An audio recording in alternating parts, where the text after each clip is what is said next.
on Face the Nation, Shenelle, you asked a question about what's the message you would give. I remember this. You were you weren't quite sure what to say, but I remember what you said, and what you said really I listened to it again because I watched the show a second time in preparation for this interview, and you said things change fast, come now. Mm-hmm. And I don't know why that really struck me, because honestly, like, I was just thinking about when I was a teenager. I used to just go drinking down Vallavatta, the Vadia, the beach, right? So now that's gone. Like, there's no beach there.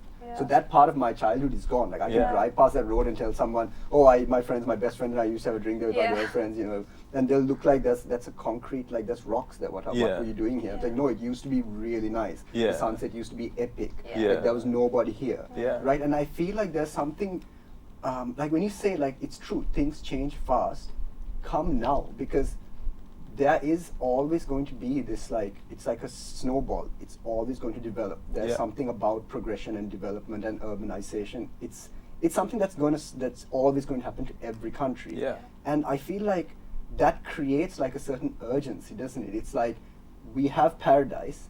It's here, but there's no guarantee that it's going to be there tomorrow. For sure. There's no promise of this Sri Lanka, this culture, this part of the, down south here. It's not gonna be there forever. So come now, because now is when you can see it for all that it is. You can come in 10 years' time.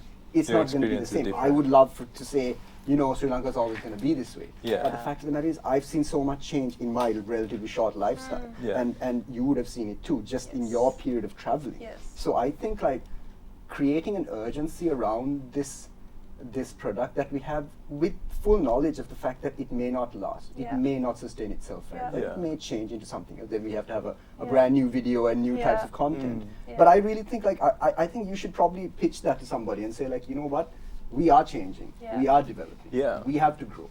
So before that happens, come now. Like, and I feel like that's a really strong, like, that's a tagline that I think will appeal to someone, because you can go to the Amalfi Coast, and it's changed. Like, it's now, it's like they've literally built places that are like Instagram spots. You go there and and you're just like, you go on your Explore feed and you see everyone's taking the same picture, and you're like, wow, this feels really generic now, right? So.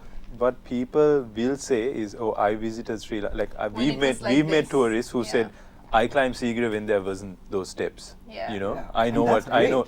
I know what's, and that will be the. I've been to when there wasn't a single shop on the thing. Or like Hirikete. More recently, people are like, when I went to Hirikete, it was a very different place. You can still make that claim, right? Even now. Exactly. And development is one side. We also need to think about, like, environmental changes and what that's going to do. Like, we've recently started diving, and we've been seeing the reefs and the corals and things like that.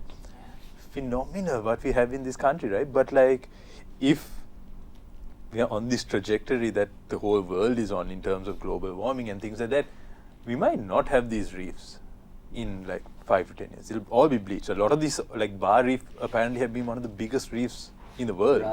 They closed it down for a while as well. They're trying to revive it, but it's gone. They can't, right? So in that sense, there are so many things that you might not even get to experience, not just because of development reasons, but other, like, factors that we can't control.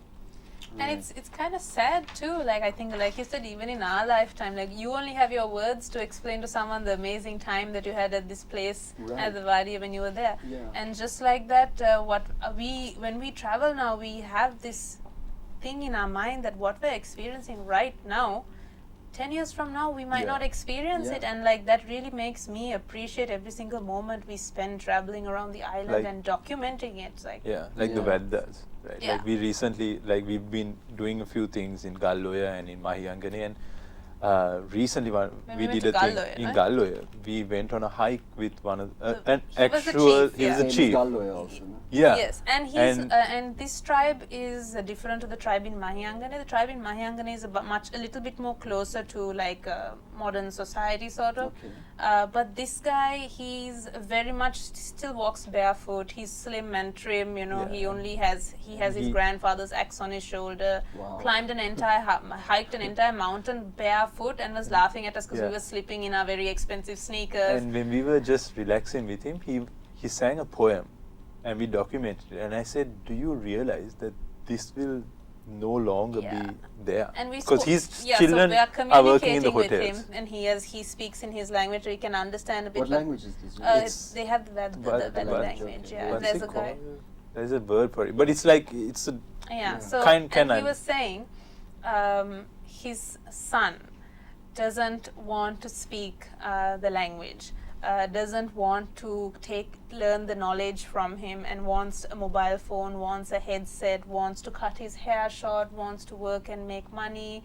And I get all of that, but there almost seems to be some shame that the younger generation feels of they don't know the value of the knowledge and tradition that their parents and grandparents hold, and they don't want to carry it on. They want to merge with society. That's and not for us to... I know, but that made me very sad. It made me very sad. It's a way of they can't see themselves through someone else's eyes, right? They don't understand how authentic I was they looking are, at, exactly, the value that they had.